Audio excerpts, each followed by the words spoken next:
Good evening, ladies and gentlemen. Welcome to another evening of our Fireside Chat here in Round Lake Beach. I'm Mayor Rich Hill, and tonight my guest is State Senator Melinda Bush. Welcome, Melinda. Thank you. Happy to be here. Thanks.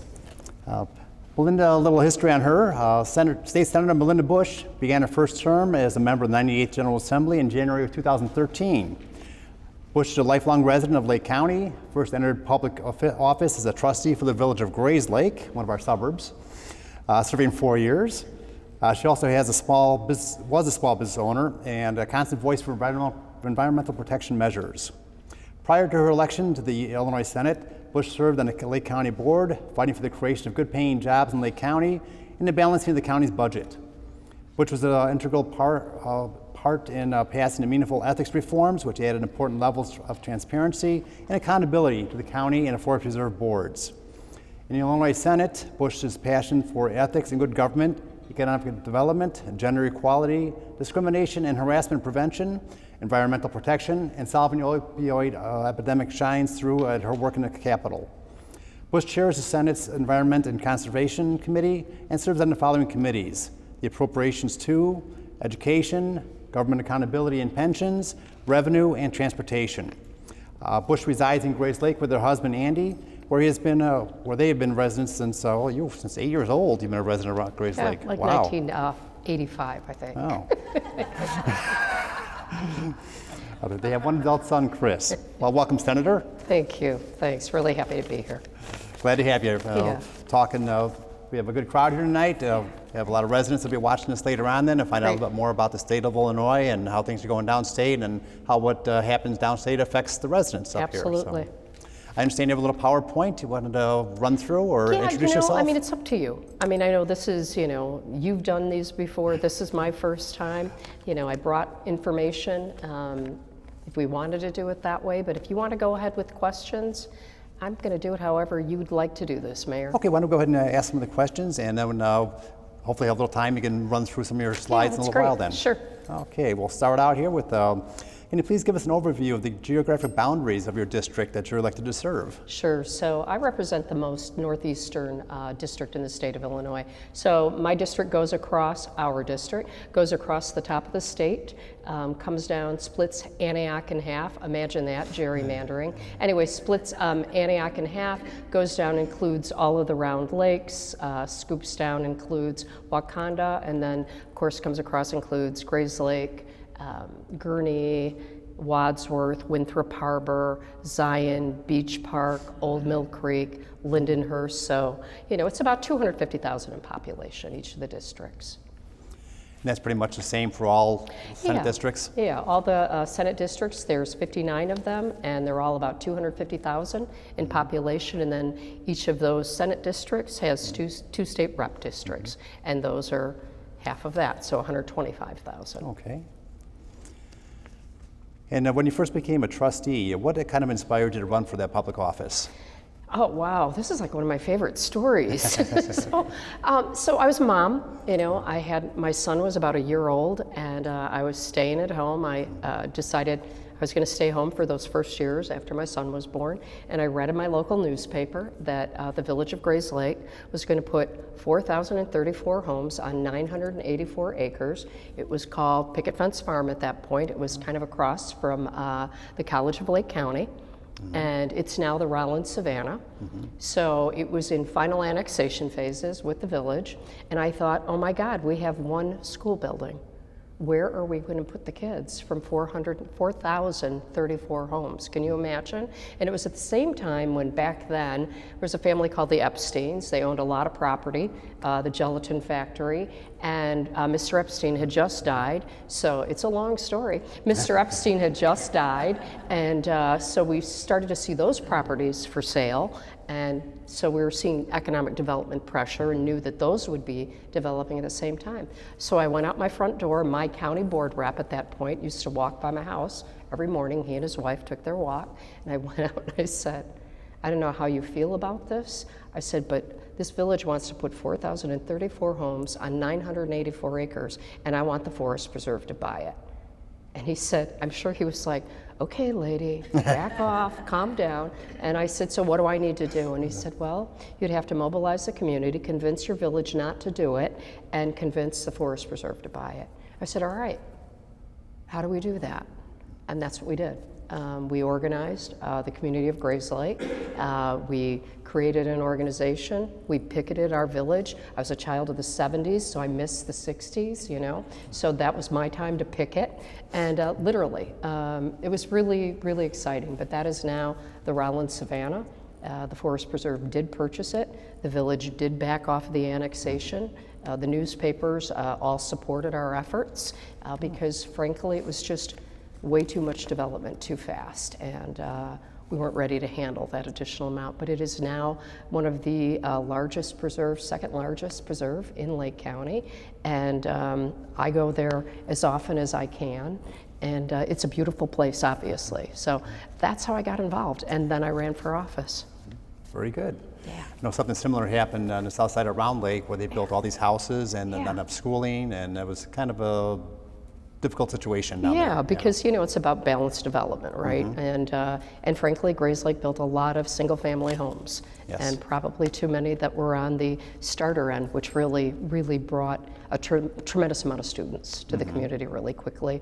That's why we've got really high property taxes. Right. So. That's a very good and a very long story, as you mentioned. Yes. It could have been longer. One of the purposes of these Fireside Chats is to educate the public on how leaders at all levels of government work together in delivering services to those individuals that we mutually represent. Yep. In your role as state senator and my role as mayor, how would you say we cooperate, work together to bring services to the individuals in our communities? Now, I know you deal with more than just Round Lake Beach residents. Sure. So I guess you could discuss the whole area. Yeah, so, well, first of all, you know you're a member of the Municipal League, right? And the Municipal League, of course, represents municipalities' interests.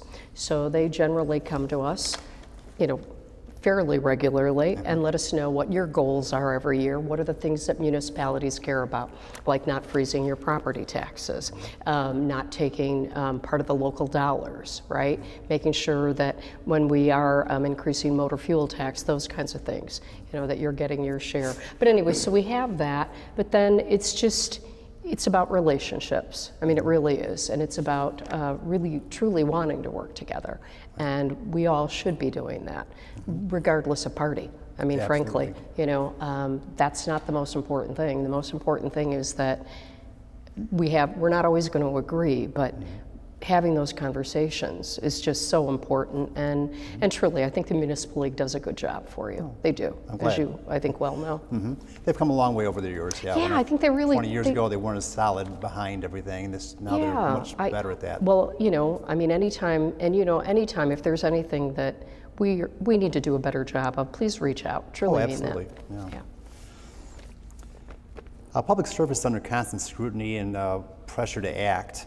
What motivates you to continue with public service, and how do you handle the stresses associated with your service? I know recently you had the Sterogenics issue, and they have some other plans. We'll call it, what's it, Wedline, that's up in the Waukegan Gurney area. So, I think first of all, you have to really want to do the job, right? And when I ran, when I decided to run for this office in 2012. I remember saying to my husband, I'm not going to do this unless I'm really going to do this. And we all know there's a difference in how you do a job. And I remembered saying to him, you know this is going to take over our lives.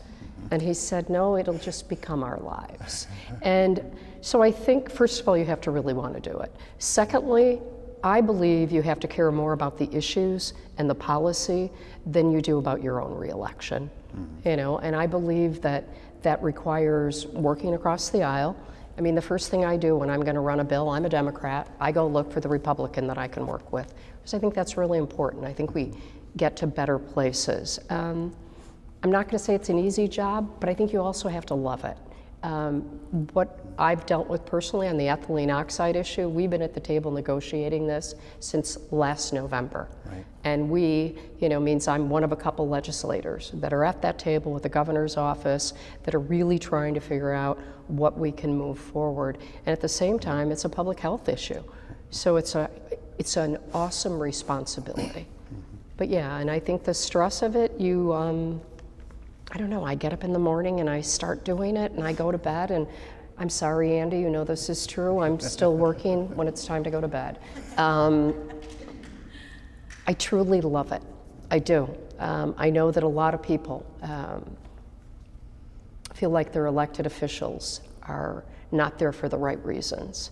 And I'm here to tell you there are people like that, but there's so many people that really are there for the right reasons. And I also really, Rich, I think the people that have been running of late, I've really seen this, and it's something I try to instill in people that run for office.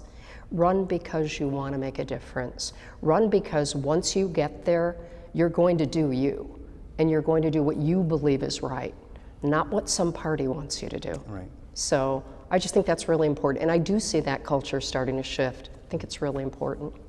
Yeah, it is very important, yes. Yeah. You've had the pleasure of serving both as Lake County Board member, a trustee, and also now a state senator. Yeah. How do the roles differ? Are there any similarities between them that kind of cross Yeah. boundaries? Well, I think first of all, it's made me a really good state senator because I have an understanding of local government and I have an understanding of the county government. So having that background is really helpful. It's so helpful to us too that people like you are there to understand what you do, how it affects us. Absolutely, and also to understand when we're trying to work on a bill that's difficult, to keep going and keep negotiating when the realtors don't like it, when the, but to bring everybody to the table and get those things done. But local, you're the closest to the people, right? It's so important. I loved that, right? And then at the county level, it's kind of you're a little broader focus, but at the state level, it really is very different. Because what I'm doing in Springfield is very, very different kind of than what I'm doing here. In Springfield, I'm a really good, hardworking legislator. I'm trying to pass laws. I'm attending my committees. I'm making sure that I'm informed. I'm helping to help other people get bills through, if they need that kind of support. So I'm working with that group all of the time. And then to come back to the district, when I'm here, I've got a district staff here. You have staff also. Right. I have 2 people in my district office, but when I'm here, we're doing a lot of outreach things. We're trying to make sure that we're in touch with the community. We do job fairs. We've done them ever since I got elected. The first one we did in Zion, I'll never forget, because that was when the economy was still really iffy. And I will never forget walking in and seeing all these people looking for work. And I want to say, I don't remember the exact number, but I think over 300 people got a job that day. I was crying when I left because I thought, these are the things where I can make a difference. So I feel like, locally you can make that difference. Sometimes I'm able to pass laws that impact everybody in the state and can make us move forward or backwards. And sometimes you feel that way. So I think they're different, but I think they're all the same. Every one of us that gets involved as a public servant really cares about our community. So I think in that way they're still the same. I would agree with you on that, yes. Yeah. No matter what role you're in, you have that effect that you've got to look always, how is this going to affect the people? Absolutely. In the end. Yep. And hopefully it's always going to benefit them. Yeah, you hope so, right? Yeah, and sometimes there's a division where it's going to help all these people, it might not help these people, or it might Yeah, those are the tough ones, right? But yeah. That's why you're there too. It's my job as it's yours to listen to both sides of everything and take pieces of both of those things sometimes. And sometimes I make decisions that people over here aren't happy about and people over here aren't happy about. But sometimes that's what good work is about, is taking pieces from both of those sides. Yep. The state has been dealing with several years of fiscal woes. I'm not sure how long it's been since they actually, they balanced the budget in paper, but at the end of the year, it doesn't seem to be that way. They've had a lot of games pensions, in the budget, yes, I would say. Do you see the state's financial future improving? Yeah. So I know I'm going to say this, and I absolutely believe it. I believe our future is very bright in the state of Illinois. I think we had years, it was a perfect storm for Illinois. We went through the Great Recession, You know, we were already in a bad fiscal situation. And then, of course, the revenues dropped to the state because people lost their jobs, you know, so income taxes aren't coming in, sales taxes aren't coming in. We also had a pension ramp, which, you know, famously, and you can blame people from Edgar all the way through Blagojevich, they all had played their part in where we're at with pensions. We paid this year, we paid fully into our pensions, which we haven't done in a while. And frankly, we're still at the top of that ramp, which means we're paying more right now into our pension fund, because here's what happened. Governor said, and I'm really going to oversimplify it, but it's really what it was. Governor said, I would rather pass this wonderful program that everybody loves right now and is going to be really popular and not pay my pension debt. You know, so they created a ramp, so they were paying in less than they were supposed to be paying, and they'd pay a little bit more each year till they got to the top of the ramp, which we're at that top of the ramp right now. So we are paying back those dollars that weren't paid in. But anyway, so there's that. We've paid down on our debt. We were about $9 billion in debt at the end of the Ronner years. Frankly, I'm going to recommend this for all of you. If you hate government, don't be an elected official, because this is government. You may want to change some things, but don't do it if you hate it. So, yeah, but anyway, so we were left with quite a bit of debt, quite a bit of dysfunction. We had universities that were on the verge of closing, literally, going to lose their accreditation. We are now, and this is really exciting because I can't even believe this has happened in a year, our enrollments in our universities are up for the first time, I believe, in 8 years, right? And they're up substantially. When our talent leaves our state, our young kids, when they go to school in Idaho, Alabama, wherever they go, they tend to settle there. So we have to keep that talent here. So that's great news. Look, we made some tough decisions this year, no doubt about it. You know, it's never easy to tell people you're going to need some more money. I mean, frankly, the motor fuel tax, I know a lot of people felt it was an overreach. We, in the state of Illinois, we hadn't increased our motor fuel, which is what pays for our roads, what pays for our infrastructure. We hadn't increased motor fuel in 20 years. So while Indiana increased theirs, Wisconsin increased theirs, believe me, I didn't get any calls thanking me for keeping it at 20 cents. But I can tell you, it was really important that we did that. You know, we've gone up, we've doubled it, basically, we're at 39. We are on the higher end at this point, but we let our roads and our public transportation get to a place where, you know, Mayor, when you let that happen, when you get them, when they get to a place where they're below maintenance level, those expenses are huge, and that's what we let happen here. And we can't be competitive, keep jobs, attract jobs, keep young people moving here if we don't have adequate infrastructure. Yeah, we appreciate as a village receiving the extra funds. Unfortunately, the state gave 40% of our money to the mass transit, so we only got a 60% increase. The state got double. So yeah. That kind of was out for us. Yeah, I know, but I think we made up in some other areas for municipalities, maybe not as much as you liked, but I think we didn't do, public transportation really needed it. If you ever want to go down to Metra and see what they're doing to keep those trains running, it is unbelievable. We have rebought, and I'm proud of the work they've done. They've literally rebought trains that are 40, 50 years old. They rebuy them, they rebuild them, they take them all the way down, and we've bought engines that we sold 20 years ago and bought them back and refurbished them. We have engine fires. We have, you know, our public transportation system is so important. I mean, you know, you have a station here in Round Lake, and it's not just the commute into Chicago today, it's also that reverse commute that's becoming more and more important as young people live in the city, you know, but are wanting to come out to work at the Abbotts, the AbbVies, the Crafts. So that public transportation system is just so important to the whole region.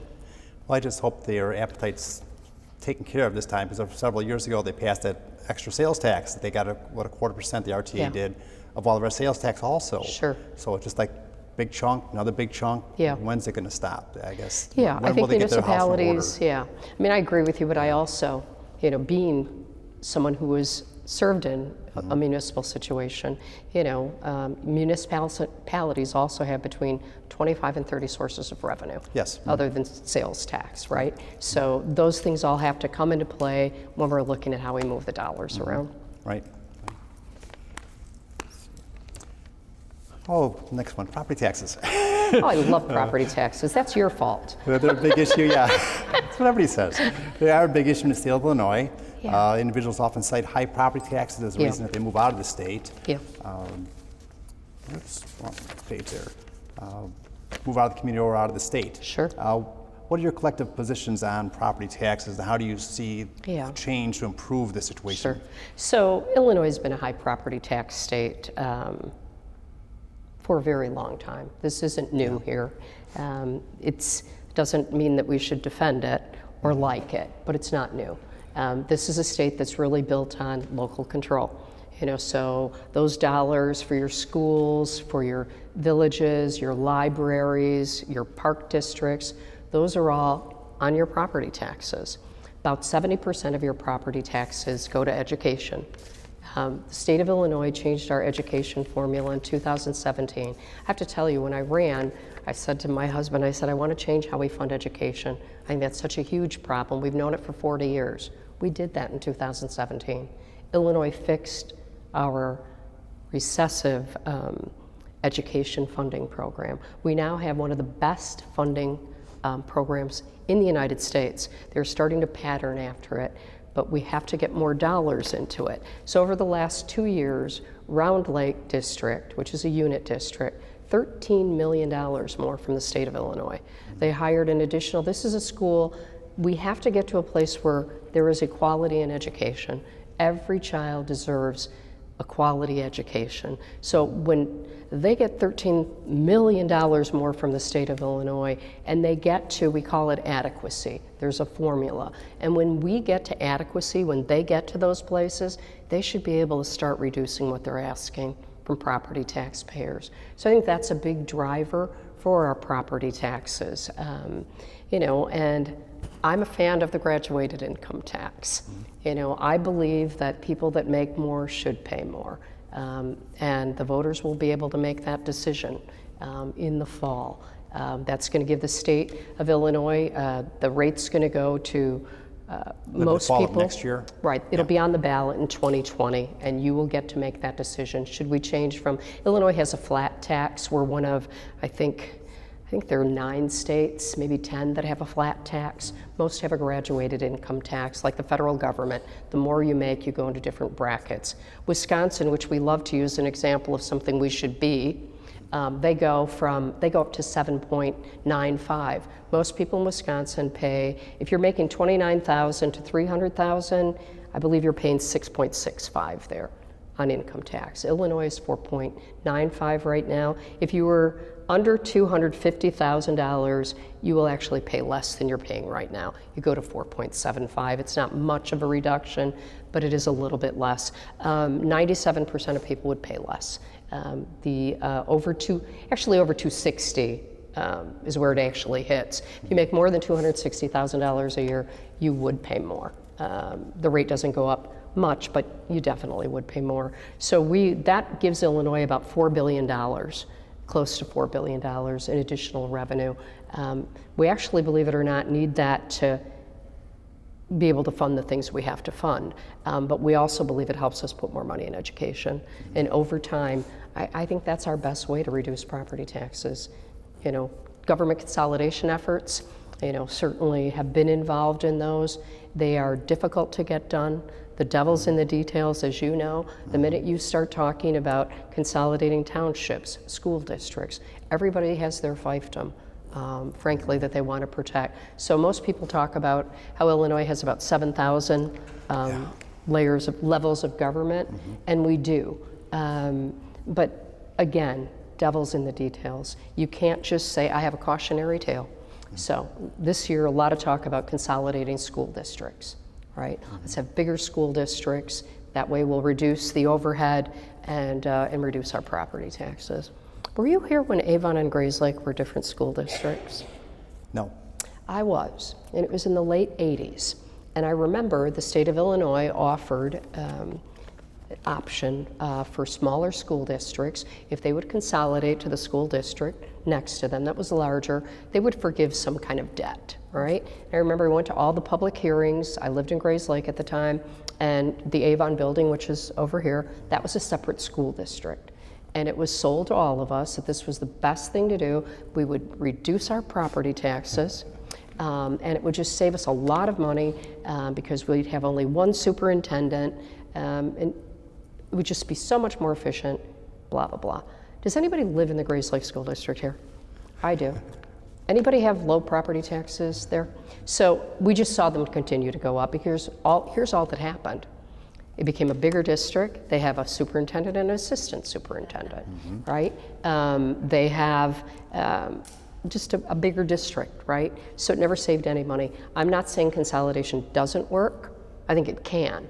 But I think unless you sit down and figure out what you're going to require beforehand and how you're going to do it, Right. Yeah, so anything the else? devils really are in the details. Got to have a plan before you Absolutely, move forward. and you see this all the time, right? I mean, Rich, you see it with politicians, and I'll call them politicians rather than elected officials, right? Yeah. Sounds great. We're going to consolidate. We're going to save a lot of money. Did anybody look? Did anybody study? Did anybody see how? And then we're stunned that it didn't work. But we see government do that all too often. So as we talk about consolidation, I'm completely supportive of the idea, but I want to make sure it works before we go down a path. You either save money or you improve the service. Exactly. You Or- can't just go like this. Yeah, and you can't. And when you look at the township, I mean, you know this, when you look at township and county, who's going to take the township roads? Do you want them? And not in our village. No, we Yeah, can't. exactly. You want them though? Do you want those little roads that No. you can't get back and plow? Do you think the county wants them? No. No. So, but they have to pick up those services, right? And if you did pick them up, you're going to want the tax revenue Right. because you can't do it without any additional revenue. So, again, it's just not that simple. You really have to sit down.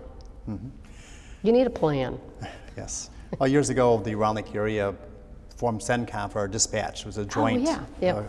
Your dispatch 911, system, right? which worked out with the fire department in the right. Round Lake area, and so we were one of the first really to go in that area. I remember. Now the state passed, legislation. You were part of that. That said that you had to have a lot more consolidations of 911 centers throughout the whole state. You had to cut in half the number of PSAPs you had in each county. So we've been working with the other villages Sure. to create one major. But there was a plan. You had to reduce staff. There Yes. were, right. Right. And that's the problem right now moving forward in some of this. The plan they keep on coming out with is going to cost us more money and really not get us any better benefit for our Exactly. residents. So if we can't get that plan right, it makes no sense for us to consolidate with those others. Absolutely. We're trying to tell them, just do what we do right now. It'll work great. Yeah, You don't need any more plans. boy, I hear you. Another question. I know you guys had passed, the legislature okay. had passed. You guys. had passed. A lot of you girls now. Yeah, right.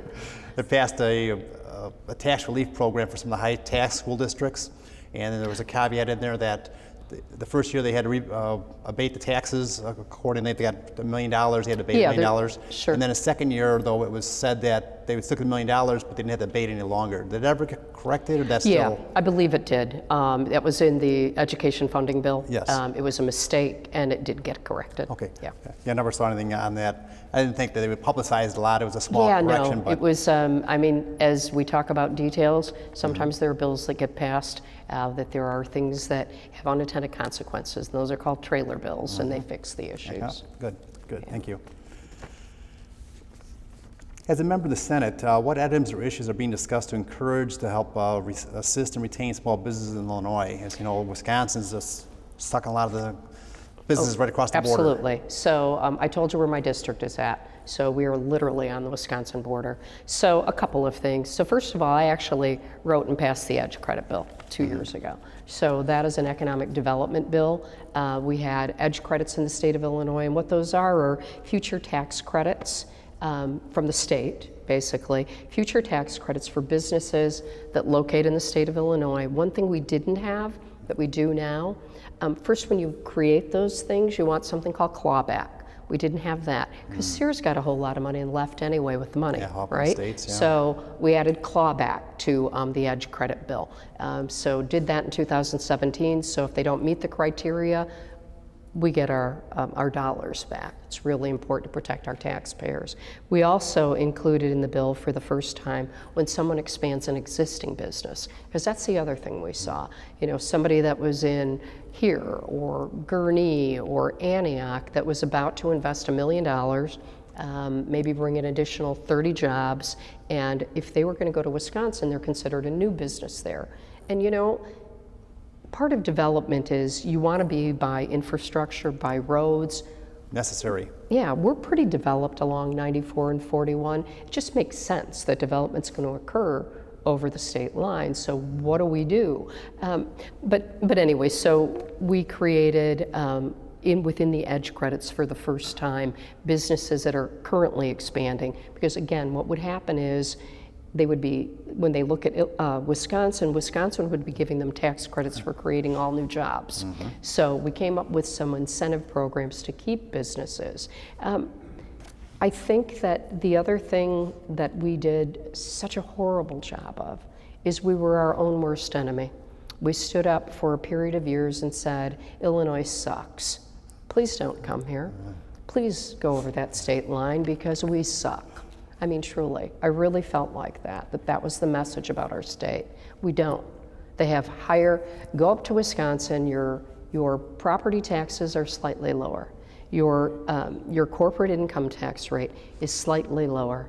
What you pay for electricity is about triple. What you pay for income tax is much higher. Illinois is a high tax state. Wisconsin comes in one under us. So it's not a panacea. I think we did ourselves a disservice, and frankly, I believe that for years, Wisconsin, those businesses were going to go there anyway. Here's a news flash, Wisconsin. They had land along 94, right? Those businesses knew. They build over 94, they still get all the great employees from Illinois because it's not that far, right? So Wisconsin gave those businesses a fortune that they didn't have to give them, truly. Their taxpayers really, I think, were footed a bill that wasn't necessary. We had a business called Kennel in Gurnee. It was my first experience with economic development. Somebody called me and said, Senator, this company I work for, they're going to Wisconsin, I don't know what to do. So I'm like, okay. So I called, I met with the CFO, this was when Quinn was still governor, with the CFO, the CEO, and they were lovely. And you know what's sad? Here's what they said to me: you've done more for us in 2 weeks than the state of Illinois has done for this company in 40 years. Wow. That's not good. But ultimately, they went to Wisconsin. It was too late for us to do much of anything. They'd already selected a site, and these were very good paying jobs we lost. But I will never forget when I said to them, so what were the incentives that you got? And we went through everything, and it was things that we just really couldn't match. I think we're a little more competitive now. And then they got $3 million that I called it the Trunco money from the local governments that paid into they have a setup there where local governments are part of it, right? They got $3 million for whatever they wanted, no strings attached. Wow. Yeah. I don't want to compete with that. But anyway, so I feel like we're doing better there. I feel like we have a governor that's really, really interested in economic development. I think we had one prior, but I think they do business differently. I think Governor Pritzker is extremely interested in good paying jobs. I think we have to understand here too, Rich, a lot of people beat Chicago up like it's some god awful thing. We are so fortunate to have Chicago. We are part of a metropolitan area, and if we didn't have Chicago, we wouldn't have the jobs here, we wouldn't have the pay here, so we have to look at this as a metropolitan region and really be working together. Yeah, the only problem with Chicago is a lot of times we're in that same region for a lot of the infrastructure and so forth, and they tend to suck all the dollars out of the programs, and then we're like, where's ours? Yeah, I think that happens sometimes, and I agree with you. So I'd like to actually be chair of the Transportation Committee eventually. I really think everything should be based on needs. So all of the things should flow into and be needs-based, and I don't think everything really is. So sometimes it's politics, and like I said, I'm more interested in good policy and making sure that everything is means-tested and that we're delivering dollars based on where they're needed.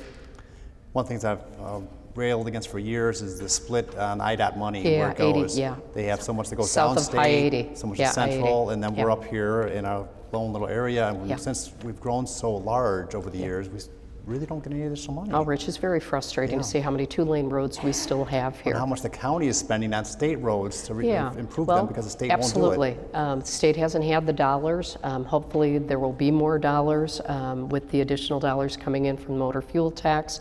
And two, I mean, the county also has the additional sales tax that the state authorized for them to use for roads. So that's been a huge benefit. Yeah, that 1/4% made a big Yeah, difference. It allowed them to 1/4% makes do a the huge difference. Rollins and 83 underpass Yeah. here. Oh was my a gosh. great benefit. I was on the county when we did that. I was really, when we approved that, it was very exciting. Made a huge difference. Yes, it And did. I'm fighting for that at 120 and 83. Oh. I mean, that is an abomination. And all along 120, there's a capacity plan that all the mayors along 120 have met and agreed on, and are basically intersection improvements to the existing 120 that is never going to be a major carrier. You can't go 4 lanes there because of the houses and Catholic Church, et cetera. But those improvements will really help carry traffic across, and we're really hoping we're going to get that grade separation at 83, 120. When it does come to public development, kind of jumped ahead here, I guess, in economic growth, infrastructure holds an essential role. As one of the building blocks of any municipality, investments in infrastructure cannot be overlooked. How can state and local governments ensure that proper funding is provided to these communities? And we just kind of talked about that. so Yeah, I'd like I to think hear we more. did. I mean, I think, the capital bill is really helpful. I mean, this is the largest capital bill that I believe the state of Illinois has ever passed, and it's funded, right? We don't like all of it. Some people don't like any of it, right? I mean, we approved a gaming expansion in order to be able to help fund. We approved, I believe, an additional dollar tax on cigarettes, and obviously motor fuel tax and those kinds of things. But again, if we're not helping you invest in capital too, because that's really what it is. These dollars are used for not just roads, these are for schools, improvements to bridges, improvements to your water system, your sewer system. So all of these things are super important. Yes. So in your role as state senator, you serve as the chair for the Senate's Environment and Conservation Committee. Additionally, you also serve in the following committees. We talked about these earlier: appropriations too, education, government accountability, pensions, revenue, and transportation. Can you explain kind of the role of those different committees? What kind of things you hear? Yeah, so let's start with transportation, and we'll just kind of go up from there. So transportation, generally you're approving lettings for things, that's money to be spent.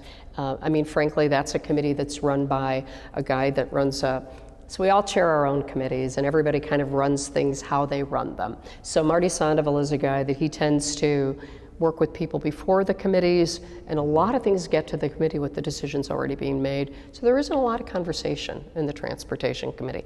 One of the reasons I'd like to be the chair.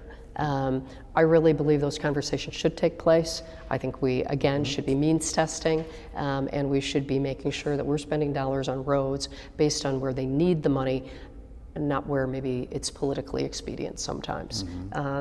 So that's transportation. Education, that's a committee. I think that's the only, no, 2 committees. I've been on revenue and education from the beginning. I've stayed on those. Every 2 years, you can change your committees. You put in requests. So education, obviously, we make decisions about public education in the state of Illinois. This is K-12. There's another committee that does colleges. So we're making decisions about testing. We're making decisions about funding. We're making decisions about what kinds of things are being taught in our schools, what kind of mandates are okay and not okay. So we're working with the Board of Education there, and certainly, our head of our education at the state. And then the, what do we call it now? The revenue, that I've been on the beginning too, from the beginning too. So revenue is an interesting committee. It's all about where does the money come from, right? So we're always looking at where can we save dollars? What do we need to do with departments? So it's all about the revenue and the income coming in. And these committees meet weekly, by the way. And everyone has a chair, a vice chair, and then the minority party has a chair and a vice chair on the committee also. Education Committee is obviously something dear to my heart. I care a lot about public education, and I'm really proud to have been part of changing how we fund education in the state of Illinois, and we're going to keep pushing to bring additional dollars there. Pensions, and what do we call that one now? They changed the name, sorry. Government accountability and Accountability and pensions. pensions. So we deal with government ethics issues mainly.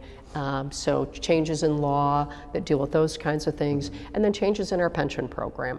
Those things all, for instance, maybe I'll give you an example. There was I believe a police or fire where they had fallen in an area where they missed pension payments for a certain time, and frankly, they came to us and wanted us to cover that and bring their pensions up, right? So we said no. But so you're dealing with everyone's pensions and kind of what we're doing in that arena. And then the Environmental Committee, I'm the chair of that committee, and kind of how that works is when you're the chair of the committee, all the bills that are coming into that committee, you work with staff, you know what they are. I work with senators, Republican and Democrats. I let them know after looking at their bills, you have a problem with your bill. This bill isn't going to pass unless you meet with these people, right? And I'm going to be happy to help you. I'm a really supportive chair. I want to make sure, regardless of your party, that your bill gets passed if it's a good bill. So I work with the members to get their bills to fruition. One that was a big bill this year that the Environmental Committee got done, it's called the coal ash bill. We've been trying to get this bill done for 6 years. And Senator Bennett, who's kind of from the central part of the state, coal ash is a product of coal plants, right. And it's a pollutant that goes into our rivers, our water, et cetera. So this is a plan to deal with coal ash, basically, that holds those accountable that left the coal ash, so we as taxpayers don't have to pick up the cleanup dollars. But anyway, a lot of negotiations. Sometimes there's 50 people in a room that are part of these negotiations. And what I've done for the members in the Environmental Committee is I've said, I'll attend the meeting with you and be clear, this bill is going to get passed. So start negotiating, figure out how you're going to get it done, because this is getting done this year.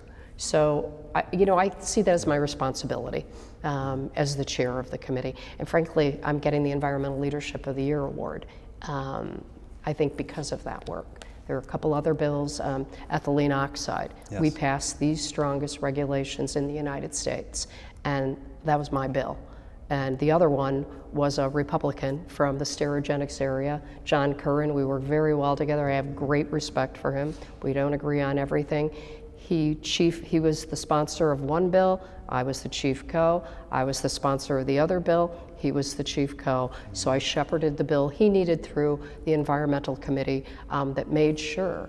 This is how you get real work done, right? So anyway, but yeah, so I'm really enjoying it. A couple things on the pensions. I know the governor convened a task force to kind of look at the local pension groups. We all have 640 different pensions throughout the state of Illinois based on different fire departments, police departments.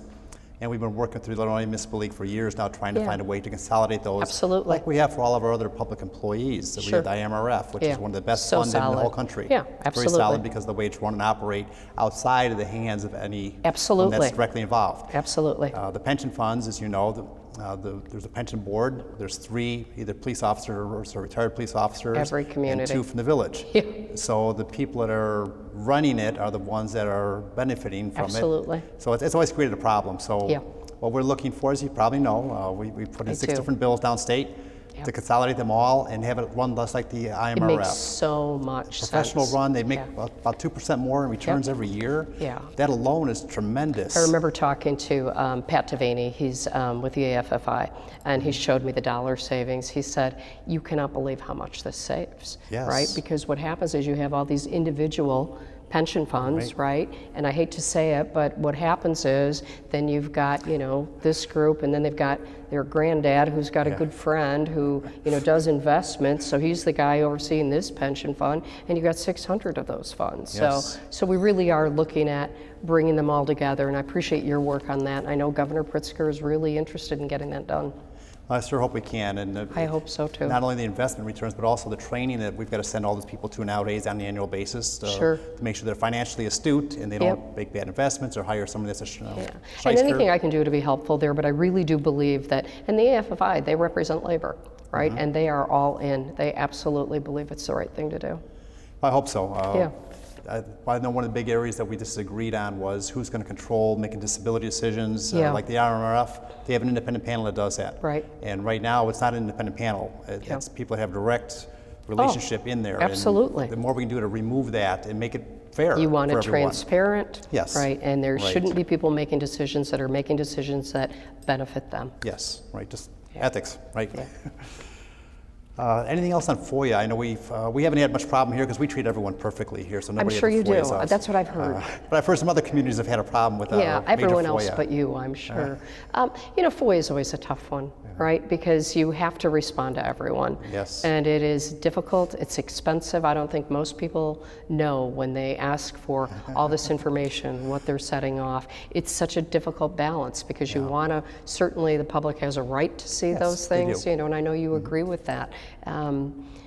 There's some things, small things going on with FOIA. You may know more about what's going on working with the Municipal League than I do. But it's always such a tough balancing act is, because the public has a right to know, and yet, these are many times small municipalities that don't have the staff to print off all the, even though they're paying 10 cents a copy, it's the labor of getting all that done. So yeah, it's a tough one. And trying to meet the guidelines of the the Attorney General of Illinois, the way they put it together. Sometimes it's very difficult to navigate to make sure you can withhold certain things, what you can't withhold. But if there are things to the Municipal League, I mean, I'm always there to listen and happy to. I appreciate that. Yep.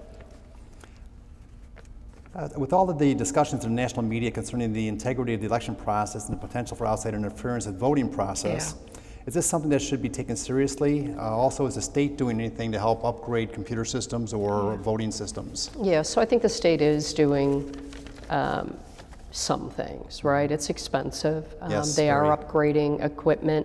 I think we always have to worry about the integrity of our elections.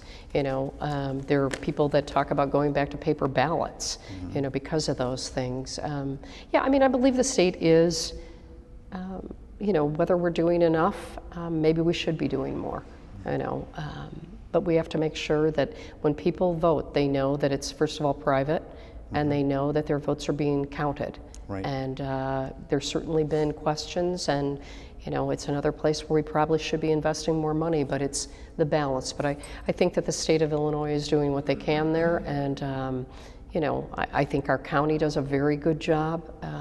We really haven't. They were very smart when they did that. They had the paper ballots, but it was all counted electronically. Yeah. So it was the best of both worlds. Yeah. So I kind of feel like, the state of Illinois is certainly invested in doing the right thing, or, motor voting, those kinds of things, registering, moving those kinds of things forward. And I think that, over time, voting is going to change. All right, it's going to keep changing and evolving. I hope we get to a time where, we all give everybody a day off so they can go vote. There you go. Yeah. Not promising that, by the way. Let's see what he talked about the 911 center a little bit. Yeah. Let's see. If you listen to both the national and local media, there's various cable channels and so forth, these people believe that Republicans and Democrats don't agree on anything. Now, you just mentioned several times trying to work across the aisle. Yep. So you don't believe that's the case so much. But I don't believe it's the case at all. It shouldn't be the case. what are some of the items that you see bipartisan support more so downstate than on other issues? So I think you'd be surprised how many bills are actually completely bipartisan. So I'll give you an example of something. So for 2 years, I've worked on legislation that deals with ethics and those kinds of things under the dome, so dealing with elected officials. We had a task force that I headed, and we got some really good legislation done, passed it unanimously at the end of last session. This year we tackled the workplace, having to do with sexual harassment, discrimination. Yeah, big one. Huge. But here's how I started. Now, the Illinois Chamber is always considered a pretty Republican organization. And I knew that I wanted the support of the Illinois Chamber because we're going to be making decisions that impact the workplace. Right. Right? So I wanted their support. So the first thing I did is every time I talked about it, I said, we're going to be working with the Illinois Chamber. We want to make sure that we can get to a place where they're able to protect their employees and employers, and we're able to do the same thing. And the first thing I do, really, unless it's something where I just know it's a non-starter, I go talk to a Republican. I find somebody that I know that I can work with, and there are some centrists that still exist. Sadly, both parties have become, I think very far right, very far left, mainly because of gerrymandering and money in politics. It's not a good thing, but there are still centrists there, and there are still people that are willing to work together.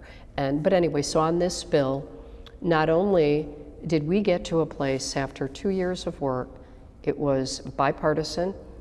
Every state senator on both sides of the aisle voted for it. The Illinois Chamber of Commerce stood with me in support of the bill. That's how you get real work done. You involve the people on the other side that are impacted. Because if we didn't involve the chamber, there are things that they brought to the table that we wouldn't have thought of, right? And there are things we brought to the table. So I just think those things are important. And I think the sooner we get to a place where we realize there are some things, Rich, we're just flat out not going to agree on.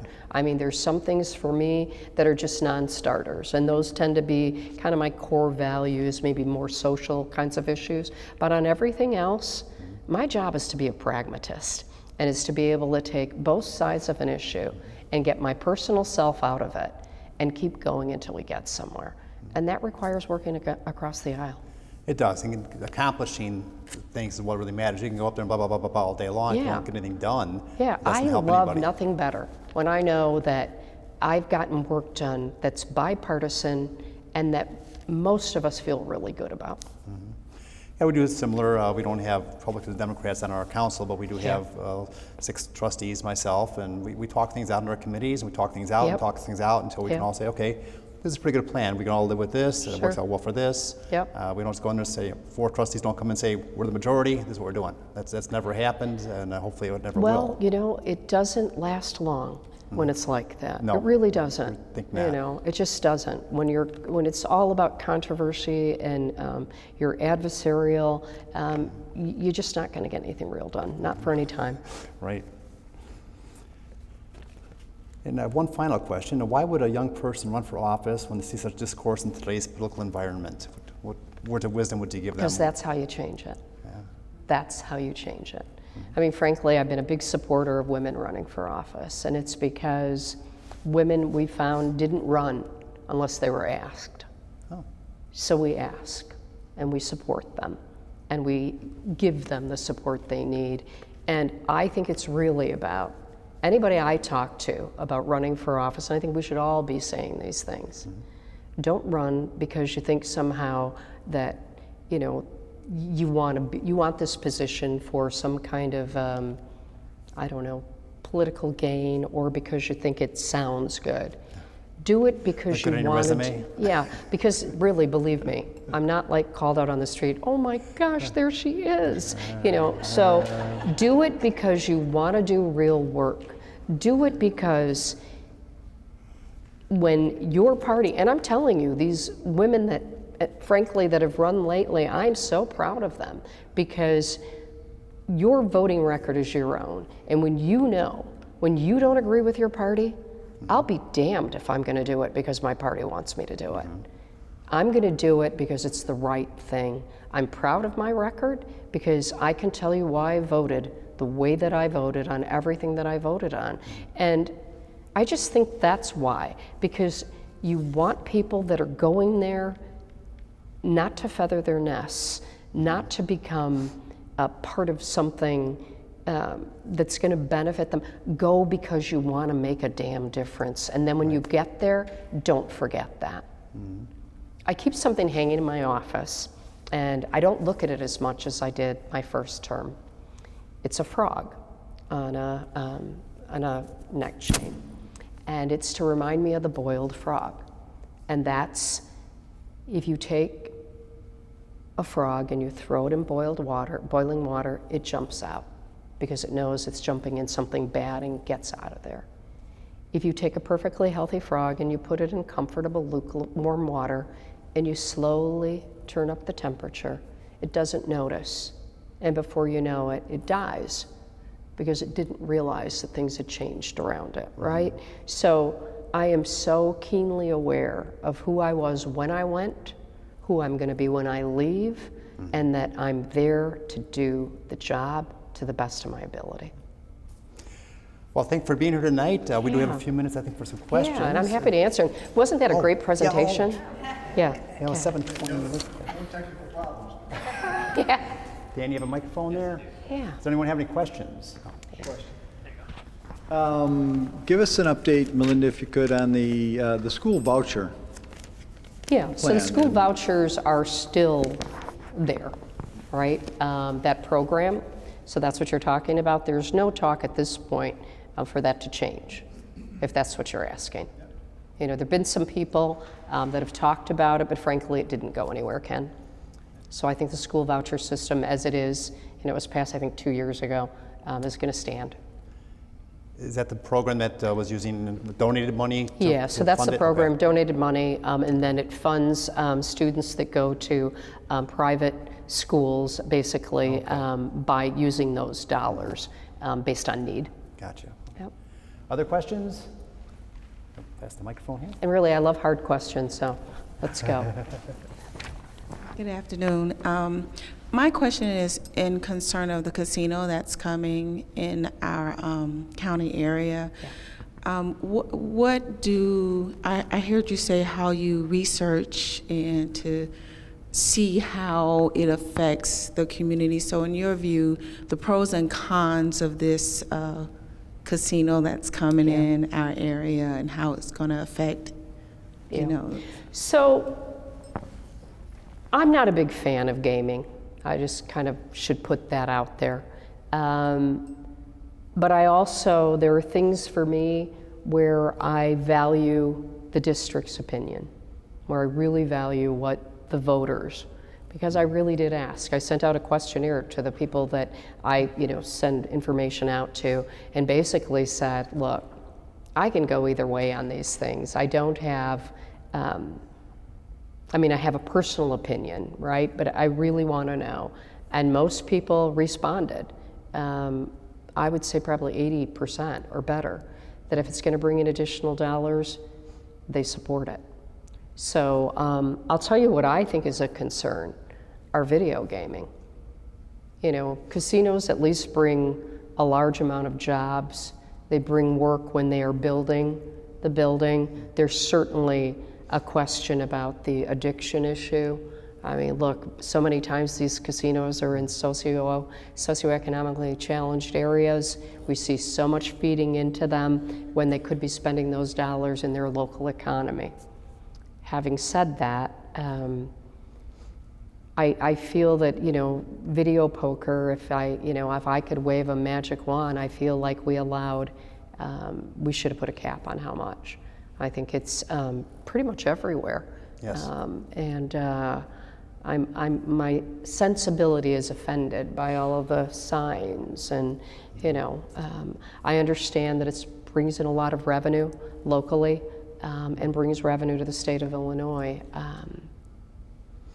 But for me, the decision was really mainly because my constituents said, yeah, no, we think we need the money. Do you have an opinion about it? Do you have concerns about? Well, a lot of mine, like you said, is the downside of where it's located at in a hurting socioeconomic Absolutely. area. And in that, it just comes with so many things of where it affects the homes, and then if the home is affected, it just ripples, just like a ripples effect, crime, things like that increase. So traffic. Yeah, and I think, I know there are dollars that will go into helping with gambling addiction. Probably not enough, though. Probably not enough. You talk about the gaming and all, and I agree that the villages do get benefit a little bit. Again, it's a situation where the state gets 25%, we get 5%, so the And state's they really make the ones too who are much, benefiting the sorry. biggest. Yeah, I mean, we should be taxing the hell out of them, but anyway, sorry. yeah, that should be a little higher. And years ago, when the casino was supposed to come to the Lakehurst area originally, we Yeah. were working with the state, and they were going to kind of share the revenues Revenue with sharing. the whole county. And it's unfortunate that kind of fell apart, and Yeah. we're not going to see any of that dollars. It's going Sure. to impact us. Yeah. Our community's not going to see Yeah, anything. revenue sharing, as you know, is always a tough one. Yes. I mean, you'd love to see it. I The know when, casino's unique. yeah, there's some that's been done, as you know, with some areas, but really revenue sharing is a great idea because you can you can allow development to occur really where it's best for it to occur, Right. And then share revenue out over a larger area, and yeah. Other questions? He's like, time to One wrap more? it up. Who's got the microphone? All right, this We're one gonna might have be, to have two then. Yeah, right. might be a little tougher. Medicaid. Yeah. And of course, both of my parents just benefit from Medicaid, so it's a great program. Yeah. We all know there's a lot of reported waste in the state of Illinois. Audit back to 2011, which I'm sure you're aware of. Recently, there's been a report of a Fed audit Okay. in Illinois Medicaid, and some really ugly numbers of recipients who are deceased. What can you tell us about that? And the Yeah, state I moving mean, forward? And obviously, so I haven't read the report, Ken, or I'd address it more succinctly. Obviously, there's problems in the Medicaid. I think anytime you have a program of that size, there are always problems and people that are abusing a system. I don't know if I can say this in this case, but I think we've also been hurt by people that run our programs that do these things. The state of Illinois runs, most people don't know this, we have the lowest per capita state employees. So our people that are managing these programs are at historic lows also. So I think certainly that's some of it. Poor management, definitely. I feel like most of the department heads that I've seen, Governor Pritzker did something unusual. He didn't get rid of you just because you're appointed by Ronner. We have some people that are still running departments that are doing a very good job and are still there, and new people have been brought in. That is one of the areas we've had huge turnover. I know that, and that matters, right? If you don't have the right people running a department, because leadership does flow down. It's a good question, Ken. I wish I had a better answer. It obviously needs to be cleaned up. Ken, would you mind passing the microphone up here? Yeah. One more. Oh, sorry, Dan has it. Hi, Melinda. Hi. Mine is not a question. I just want to really thank you for your authenticity, your support, and your leadership in the area of mental health. We brought our Thanks. board Thanks. of Nomi County, so I don't know if you want to say anything. I'm passing it. I spoke with you briefly on the way in, but again, to second Mary's words, and just, you have even opened up your doors for us to hold one of our support groups with you recently. So just, again, as we talked about, getting the word out, having conversation about mental health, and that early intervention and what we can do is so key in outcomes for people. Yeah. So we just applaud you for everything that you do, and thank you. Thank you. Thanks. Thank you. Well, thank you all for being here tonight. Next month for October, we're going to be taking our show on the road again. We're going to be visiting County Board Member Angelo Kyle. Oh, wow. At Awesome. Lake County Forest Preserve. So You're going to have a fire? Pardon? Are you going to have a fire? I don't think so. You know, I don't think so. We have a pretty nice setup here. I'm You're not going sure to what have he's to gonna wear for us. Argyle socks or something. It's fall. But please come out and join us, or at least watch it later on the YouTube or on our website. And again, thank you, Melinda. Appreciate it very Thanks. much you coming in, and Thanks I look a lot, forward to Mayor. it. Thanks. Thanks, everyone. Thank you.